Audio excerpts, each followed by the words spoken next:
Good afternoon. I'm George Latimer, Westchester County Executive. Welcome to our Westchester Weekly Update. Today is Tuesday, October 15th. We're halfway through the month of October, getting ready for the Halloween season, and the weather has just started to turn cold enough to remind us that we are in the fall. But in our update this week, we're going to touch on some things that are seasonally related and things that we hope will be of some interest to you. We have with us here Deb Novick, who's going to talk about an element of our economic development programs in the county. We have Ronnie Cox from our Senior Programs and Services Department who will speak with us. Our Commissioner of Parks, Recreation, and Conservation, Kathy O'Connor, is here to take a well-deserved bow for the work of her department and its national accreditation. I'll be joined by Deputy County Executive Ken Jenkins, who will go over both parks and election information, so you have that as a reminder of some of the things that are coming up in the short term and in the longer term. And in a few seconds, I'm going to introduce the Deputy Mayor of the Village of Tarrytown, Becky McGovern, who is going to talk about the things that are happening in that village. This is the time of the year for Tarrytown and Sleepy Hollow. They become the centerpiece of Westchester County as we go into the Halloween season, Headless Horseman and all of that. But we'll let the Deputy Mayor talk about it directly. Earlier today, we had a press conference. You may have caught it. If you haven't, you can see it online on our Facebook page live. We released our proposed 2025 county capital budget. It is the next step in a multiple-step process of being ready for our 2025 annual budget. We operate on a calendar year, fiscal year. So January 1st, which begins the calendar year, also begins the county's fiscal year. That is also true of all of the towns of Westchester County and 4 of the cities. 2 cities and all of the villages and the school districts operate on a different calendar structure. But when you get close to when the new budget has to be in effect, we have to now prepare and present to the Board of Legislators the budget. And so today they receive the capital budget, and this is part of their deliberations. We expect the budget will close sometime in the first half of December and be in place and on time for January 1st start.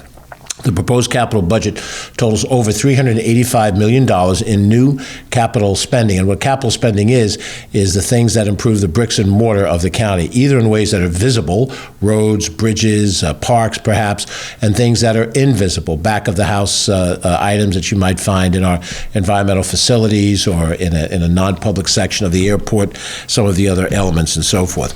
We have in the overall budget, $71+ million for our buildings and technologies in the county, 69+ million for our roads and bridges, 74+ million for our refuse, sewer, and water system capital improvements. We have put more money in this budget for housing, 25 million for projects that will obtain land, and 25 for infrastructure programs and grants, which will help us create more units of affordable housing. We've put on the market, and during this administration, in the vicinity of 2,500 new units, and we probably have another 4,000 in the pipeline. Even if half of those come to pass, that's a significant contribution of affordable housing. It is not enough, but we're doing what a county can do, and of course we need help from the state government, which we've gotten, and the federal government to accomplish those things. There are sustainability initiatives in the capital budget, $10 million in flood mitigation, and $5 million for expanding our electric vehicle charging infrastructure, and we're trying to do those things that will help us reduce our carbon footprint. You know that we've already electrified our bus system. We've electrified our fleet of cars that the county owns, that county employees use when they go out into the community. We're working on a food scrap recycling program to reduce the amount of garbage that we produce in the county. We've had some success in these areas, but everything is incremental when we face the climate crisis that we face. We're each trying to do our share. Kathy O'Connor, who will be up here in a few seconds, takes great pride to know that we're investing almost $2 million on pathway and trails in the Parks and Recreation Department, $21 million for the Playland Ice Casino, which is in great need of repair. Playland parking lot is going to receive significant investment of money. Marshlands building renovation and Marshlands site work together, those two projects, about $5 million. For our nature preserve there. The Mohansick Golf Course nature maintenance facility is going to receive over $7.5 million. Lots of different projects like that. And as you can imagine, as in your own home, the need is always great. If you postpone capital allocations for some length of time, you can get by, but you can't do it forever. And ultimately, when you ignore those needs, they will become a crisis at some point and will cost you more money.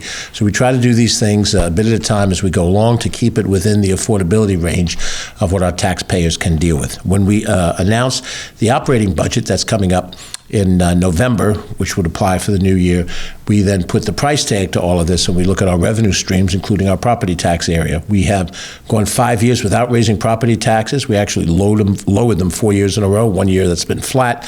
It will be a tougher year this year to meet that goal, but that's what we'll talk about when we deliver the budget in November. But at least the capital budget is there now. The Board of Legislators has it. I believe it'll be up online. If it isn't up online already, you're welcome to look at it. It's a dense document, as all government documents are, but public display is available, and hopefully you'll find it of some interest. Moving on from our level of government to the other levels of government, every one of our updates, we invite a member who's a leader in one of the many local governments in Westchester County to come and talk about their community. This is sort of an innovative thing to do. Many times the county government has seen its role as only those responsibilities of county government. I think this administration has a different attitude. Both Ken Jenkins and myself have served outside of the executive branch of the county government and the legislative branch, and I was a municipal official, and we see the necessary partnership between villages, towns, cities, and the county. And so every week we usually have a speaker here from one of the many villages, towns, or cities. There's 45 of them, and everyone is of different size and different personality. Today we're going to talk about the village of Tarrytown. And we have with us the Deputy Mayor, Becky McGovern. She'll tell us all about Tarrytown. I mentioned it's a very unique time of the year, given the Halloween season, but Tarrytown is an essential gateway to Westchester every day of the year. When you come off the new bridge, you're coming into Tarrytown. When you're coming down the Hudson line from Albany, you're going through Tarrytown. When you're on 287, you're in Tarrytown. So this time we brought Tarrytown to you. Madam Deputy Mayor, thank you for coming. Thank you, George. We're appreciative of your time. Thank you very much. Thanks so much. Here. Here's my pumpkin to let you know. I'm going to be speaking a lot about October and Halloween festivities and fall festivities in Tarrytown. So as you all know, October is a very special time in Tarrytown and Sleepy Hollow. And for me, I'm excited to share these events that are happening in our village this month. And as you know, our community is known for embracing the spirit of fall. Here's a quick rundown of some of our highlights. Tash Market. The Tash Farmers Market is open every Saturday from 8:30 to 1:30. You can enjoy a Tarrytown and Sleepy Hollow Tash Farmers Market at Patriots Park. Now, this market offers fresh produce, artisanal goods, and live music, creating a wonderful community atmosphere. It's a great place to shop local and support the farmers and enjoy the autumn season with family and friends. Having been there myself many times, it is a really wonderful experience. And now that we're in the fall season, it's especially, it's just so much fun to be around. And we're also voted many times one of the top farmers markets in New York. So I'll just push that one out too. Now, the Tarrytown River Walk is a scenic waterfront pathway that offers breathtaking views of the Hudson River and the majestic Mario M. Cuono Bridge.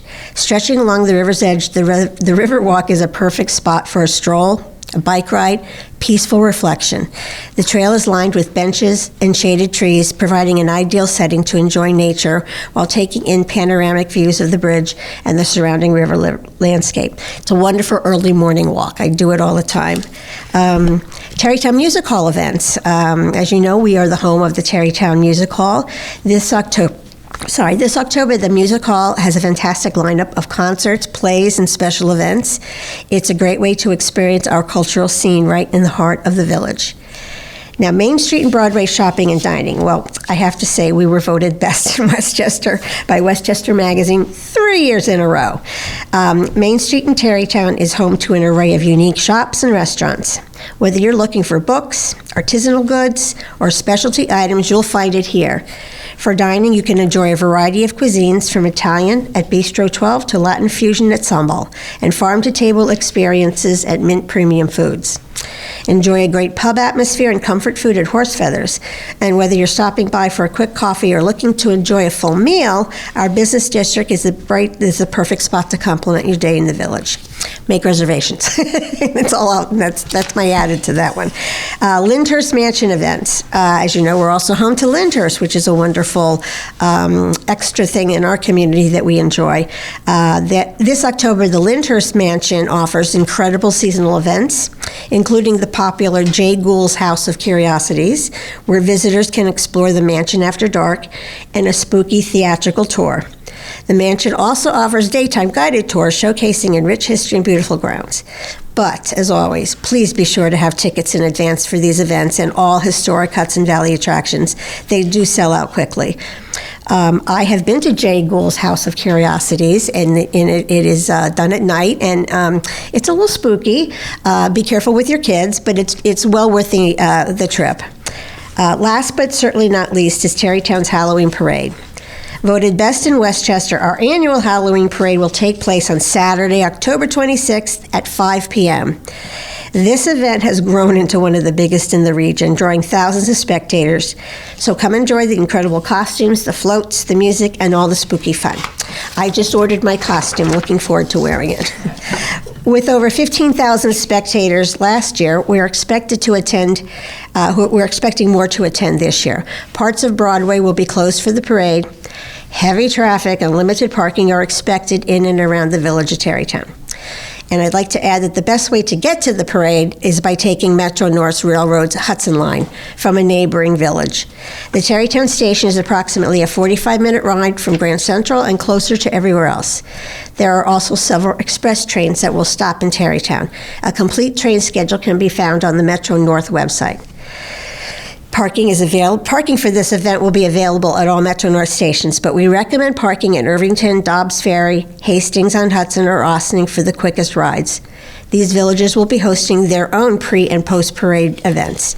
For parade information, please go to tarrytownhalloweenparade.com. It will list the specifics and help you to get to our venue. Fall in Tarrytown and Sleepy Hollow is truly a magical time, and I encourage everyone to join the festivities through October and November. And then the winter holiday season will kick off on December 7th, where we'll have our annual tree lighting and a huge, beautiful winter market, which takes place in the evening, and it's lovely. Whether you're here for the history, thrills, or community spirit, there's something for everybody in Tarrytown.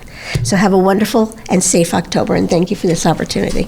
I'll take my pumpkin. I thought you were going to leave it for us. Would you like the No. subject? Thank you very much. We'll come to the Tash Farmers Market on Saturday at Patriots Park, and we'll buy one ourselves. Okay.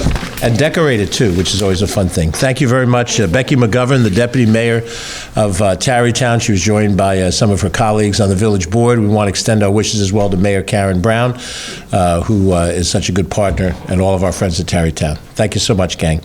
Next up, Ken is going to introduce the next slot in which we're going to talk about economic development. Ken. Thanks, George. Certainly, economic development has been a cornerstone of this administration right from the very beginning, with creative programs that were created during the pandemic, and those programs are fantastic.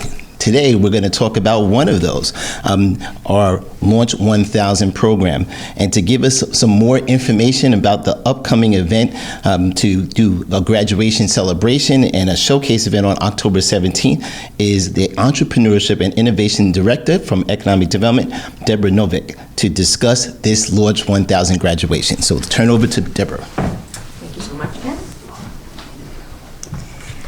Thank you, Ken. Thank you, George.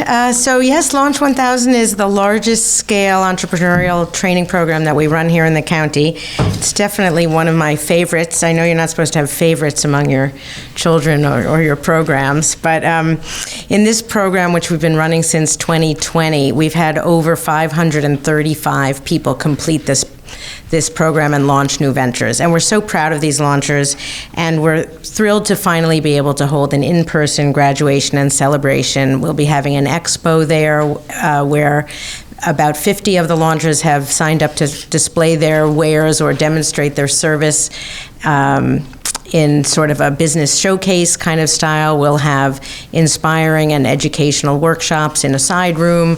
There will be plenty of time for networking and maybe even some dancing. We'll have a DJ. And it's really just a wonderful opportunity for the launchers from all 4 years to get together and meet each other in person and network and maybe do some business together. We know that a lot of launchers do business together. I'll just share a few stories to maybe make the program a little bit real for you. If you haven't been a launcher or you don't know anyone who's a launcher, it may be hard to imagine what's really coming out of this program. But for example, there's Jake, who was in the program the first year. He was actually our first launcher to take a lease of physical space, and he opened a fitness studio on Central Avenue, which is in Hartsdale, which is so successful that he's now working toward $1 million in revenue and opening a second location. Then there's Kim Kamarchek, who opened a coffee shop in Sleepy Hollow. It's called Sleepy Coffee 2, and she employs 12 special needs workers in her coffee shop. She trains them. She's a retired special needs teacher, special education teacher from the Sleepy Hollow High School, and a lot of these employees are her former students who need jobs, and it's just, the coffee is amazing. You should definitely go check it out. There's Robin, who runs a Maid Brigade franchise, but she came into launch to develop a series of TikTok-like quick training videos for her cleaners, because making sure that the brand is the same, that the cleaning techniques and the results are the same in all their clients' homes was very important to her. And this series of video training has been so successful that her franchisor and other cleaning companies are licensing those training videos from her. There's Jose, who has developed a patented invention to help barbers. He's a barber himself, so he knew what was needed. And Becky, the deputy mayor, was talking about the Tash Farmers Market. We have Colby Jenkins, a launcher who opened the Greenberg Farmers Market. So what I like to say is there are niches everywhere, and the beautiful thing about this program is it's helping each individual find a way to bring one of their ideas to life and become financially self-sufficient. So we're thrilled to celebrate our launchers on Thursday, and thank you, County Executive and Deputy, for the chance to talk about them.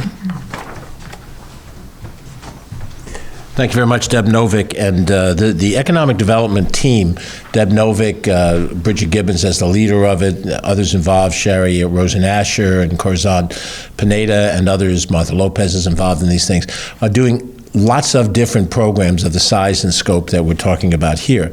And I've had the opportunity to talk to some folks in the business community as we try to adjust to what the business climate is like now. That business climate is improving in Westchester County, but it's really focused on smaller entities and to try to figure out what is the right marriage of resources to need that a government can do to help in the private sector. And certainly entrepreneurial spirit that's reflected in Launch 1000 and some of the other programs we do is a lot harder to do than it would be if all we were doing was going out to try to get one or two major employers to relocate here and give us lots of different jobs at one fell swoop. Those days are over. The days of programs like this is the future for us. And Deb, thank you for your leadership in all of that. We appreciate it very much. All right, next up, we want to highlight that our County Parks Department has really been exceptional, but it's not just us that think that. It's now the national organization, the Commission for Accreditation of Parks and Recreation Agencies, that have recognized this County Parks Department. I'd like Kathy O'Connor, the Commissioner, to come up, and Ken, of course, to be here as well in the shot. This is the fifth time that this, please come closer so you're on camera. This is the fifth time that has been accredited since 2003. That's a tremendous accomplishment. We're the only such accredited park program in the state of New York, and only one of three departments in the whole tri-state area. Kathy, we all, the citizens, not just the elected officials of Westchester County, go to all of these different parks at one time or another. I'm in easily 3, 4, 5 parks a week, just for one program or another, and it really is exceptional. And to get this kind of recognition is phenomenal. So congratulations to you and to your team, and I want you to have a chance to tell the folks of Westchester about your experience and your accreditation, what that means. Right.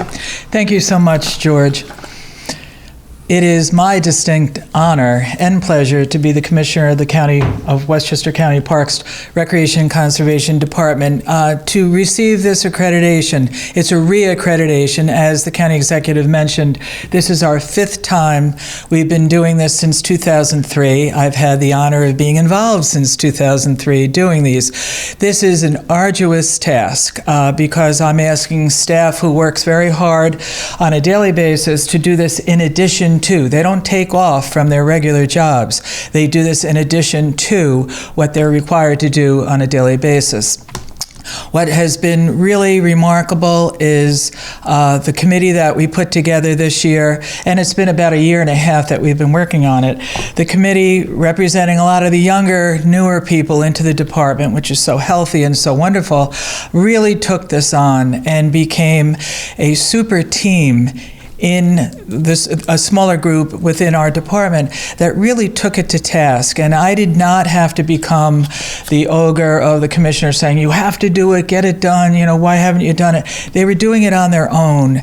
And the real intrinsic plus of doing this is that it gives the taxpayers of Westchester County accountability. They pay for a lot of what we do. And so people have said, well, you don't get any more money for this. It's not that. It's that we can say all the time that we are nationally accredited. And as the county executive mentioned, we are the only parks organization in New York State, and we are one of two in Connecticut, New Jersey, and New York. So that really says an awful lot for our department.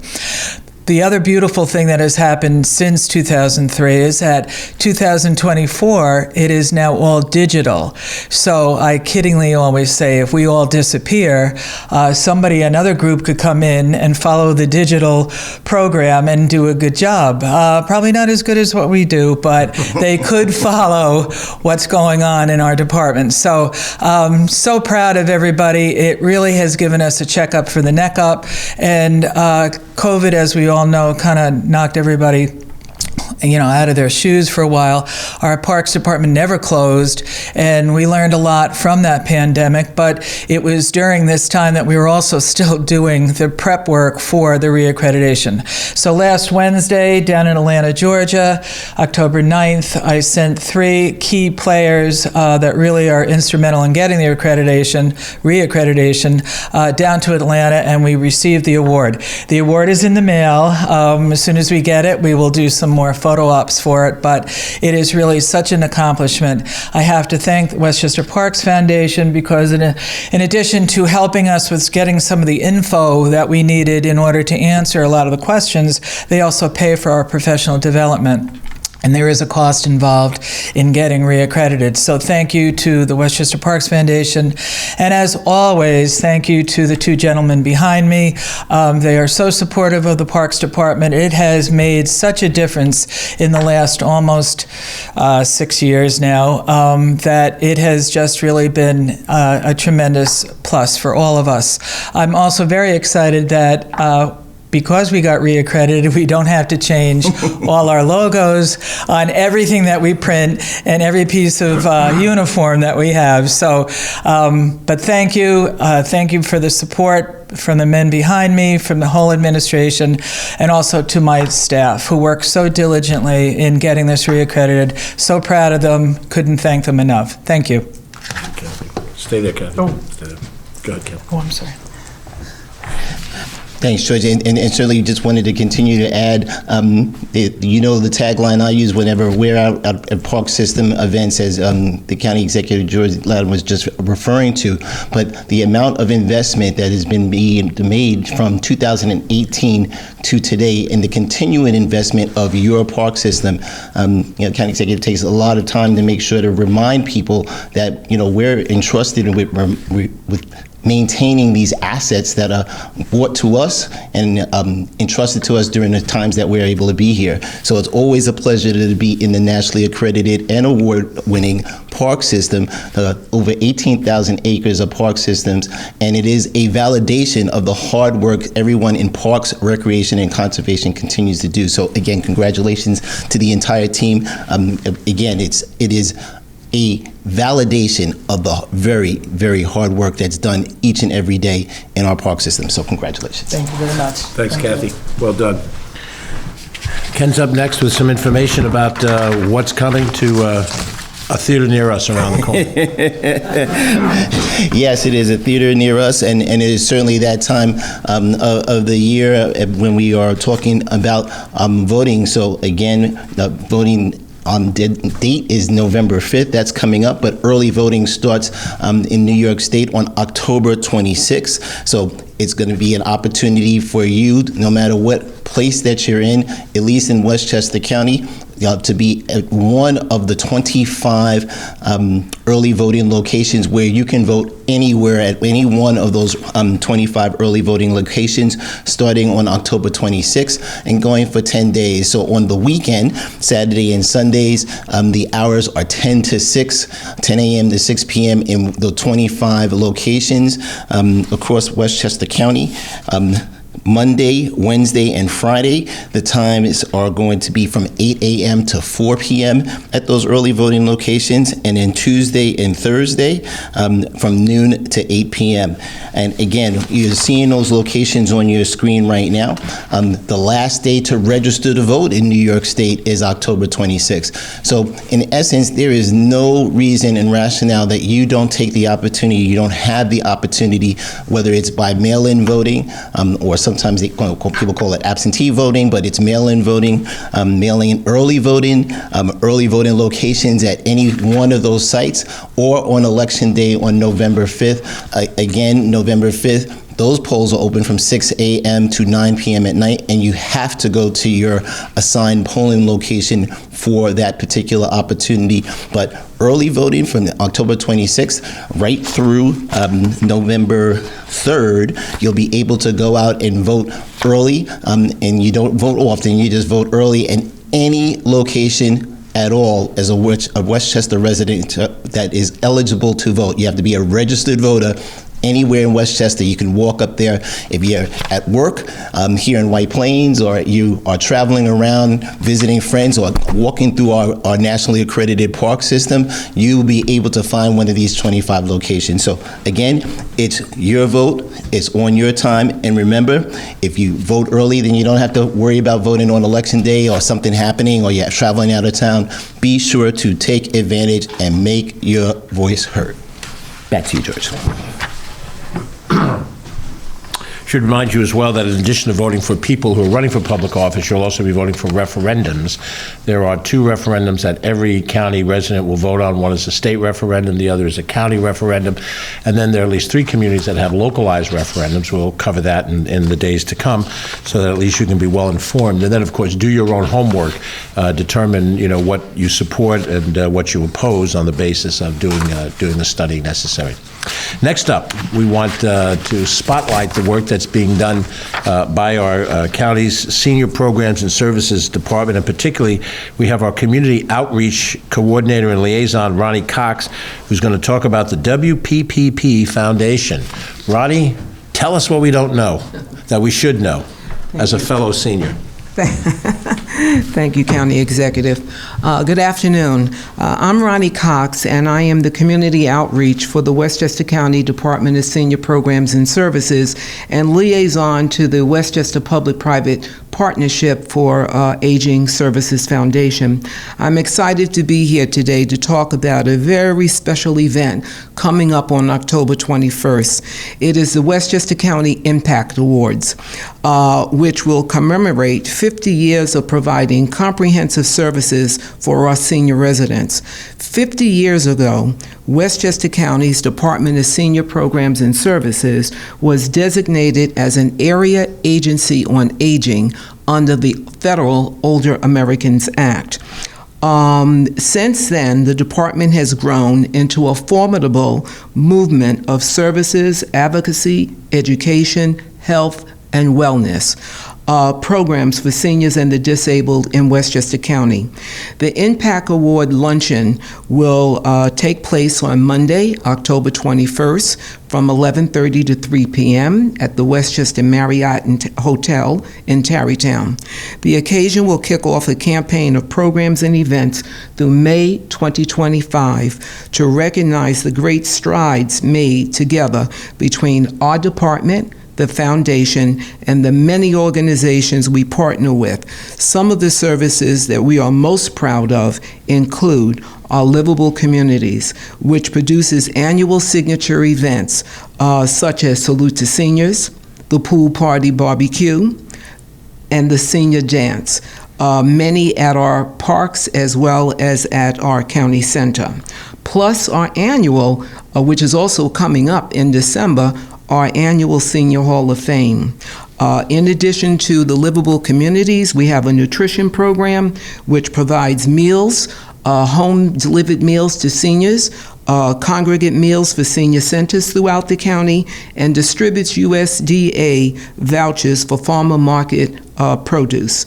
Our case management team assesses the needs of seniors and develops customized plans through individual visits and both on an ongoing and emergency basis. Our extensive information resources. Just call our department and our folks would be happy to connect you both online and in print with the many programs and services that are available for legal, financial, as well as access to many other services that you might not be aware of. Our housing advocacy team, where we work with vulnerable adults to maintain affordable, stable housing, prevent homelessness and eviction. The event that we celebrate on Monday, the 21st, is to congratulate and celebrate the extraordinary leadership of our County of Westchester and longtime Commissioner May Carpenter, as well as other honorees, including Michael Ramita, President and CEO of the Westchester County Association, Rita Mabley, President and CEO of United Hebrew of New Rochelle, Dr. Michael Palumbo, the Executive Vice President and Chief Medical Officer of White Plains Hospital, and William Smith, President and CEO of Aging in America. Sponsorship opportunities, tickets, and congratulatory ads for commemorative digital journal are still available. For more information, please visit westchesterpartnership.org. Thank you very much. Thank you, Executive, County Executive and Deputy. Thanks, Ronnie. Thank you, Ronnie Cox. Certainly talking about our community outreach and liaison officer for the Department of Senior Programs and Services, doing an outstanding job. Our Department of Senior Programs and Services does so many tremendous things in conjunction with the partnership, for Westchester Partnership, that make sure that these things happen. So again, the October 21st Impact Award, and certainly our salute to seniors that's going to follow that. It's going to be something that is fantastic.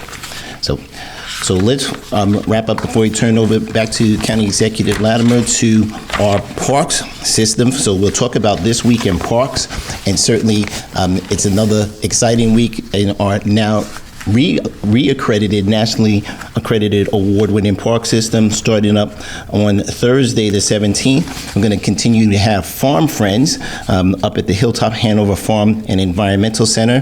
That's going to be from 10 a.m. to 11 a.m. So for young folks 3 to 6 to be able to engage in an educational and enriching activity using the farm and landscape around us. And again, that's going to be on the 31st as well, 17th. The 31st, November 14th, and then in December, for December 12th. You can absolutely see that online at the Hilltop Hanover Farm and Environmental Center at parks.westchestergov.com. On Friday, the 18th, the Moore Walk continues, so that happens every Tuesday and Friday, 8 to 10 a.m.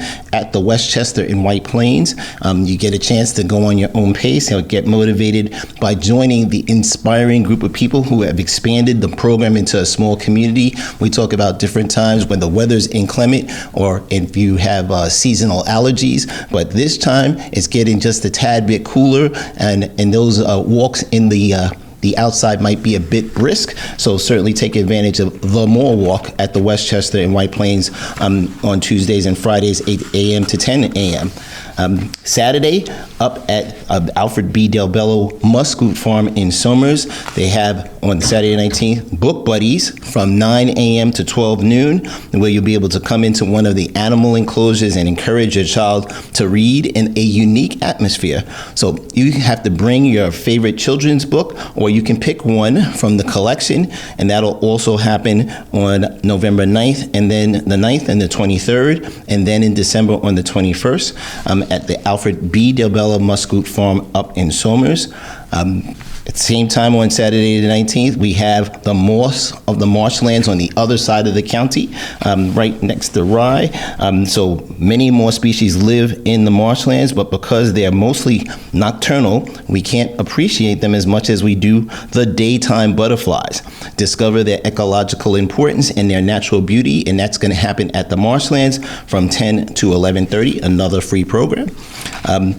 At the same time in Yonkers, at the Lenoir Preserve, we have an opportunity to see those migrating hawks. So it's Hawk Day in the Lenoir Preserve from 1 to 2:30. So you'll be able to join us at the Nature Service Center at the Lenoir Preserve for a live Birds of Prey show with Master Falconer James Earring, and it's outdoors and it's for all ages, again, at Lenoir Preserve on the 19th. On Sunday, at Muscoot Farm in Somers, we have the Farmers Market from 9:30 to 2:30. That Farmers Market, which supports farmers and sustainable area efforts in our area, it features more than 25 local vendors every Sunday, and it keeps going right till November 17th. So Muscoot Farm Farmers Market, 9:30 to 2:30 p.m. You never know which elected officials are going to pop by that you may see along the way at the Farmers Market. And finally, we have the Cranberry Lake Preserve in North White Plains, the Fall Foliage Hike.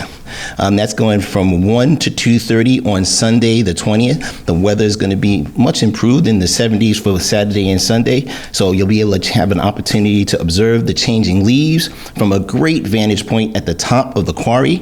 Hiking shoes are definitely recommended for this trek, which is about 2 miles, so tie those shoelaces very tightly, hiking boots, and enjoy that time from 1 to 2:30 at Cranberry Lake Preserve in North White Plains. And let's turn back to George. All right. Thanks very much, Ken. We're going to close out our report by announcing that we have upcoming an Italian Heritage Month celebration coming up this Wednesday, October 16th. That would be tomorrow at 5:30. We'll be raising the Italian flag in front of our McCallion office building here. We'll have members of the Italian-American community, notably the Antonio Meucci Lodge in White Plains, that will be present. They'll be playing both the American and the Italian national anthems, and a reception will follow. This is something that we do routinely across the board for many ethnic groups in Westchester County. We recently had an Hispanic heritage event here just a few weeks ago to celebrate Hispanic Heritage Month. We have an upcoming Albanian flag raising for the Albanian community, who will be celebrating their independence. We have a Diwali event coming up in the month of November, this Festival of Lights for our Hindu brothers and sisters. And we try to do this in every single demographic in Westchester County. You may recall we had a Lunar New Year celebration back in the late January, early February time frame, and we raised the Irish flag during the St. Patrick's celebration. So we try to show the great diversity of Westchester County, all of the different ethnic groups that make up the whole. I know I've left some out by what I just said, the African American heritage work that we do and the Trailblazers event that happens every year here in the county. So it's important to know that each of those different groups have contributed something significant to Westchester and the building of Westchester. So tomorrow we're going to celebrate all things Italian American, and we'll continue down that road with additional activities coming up in the days to come. We hope that you'll be able to celebrate with us tomorrow outside the McCallion office building at 5:30 on the steps of our county office building, 148 Martine Avenue in downtown White Plains. That'll do it for today's report. We'll be back with more information over the course of the week. Our next formal update will be next Monday, but we have other things to report between now and then, and so shall we report to you. I'm George Latimer, County Executive. Thanks for watching. Have a good week.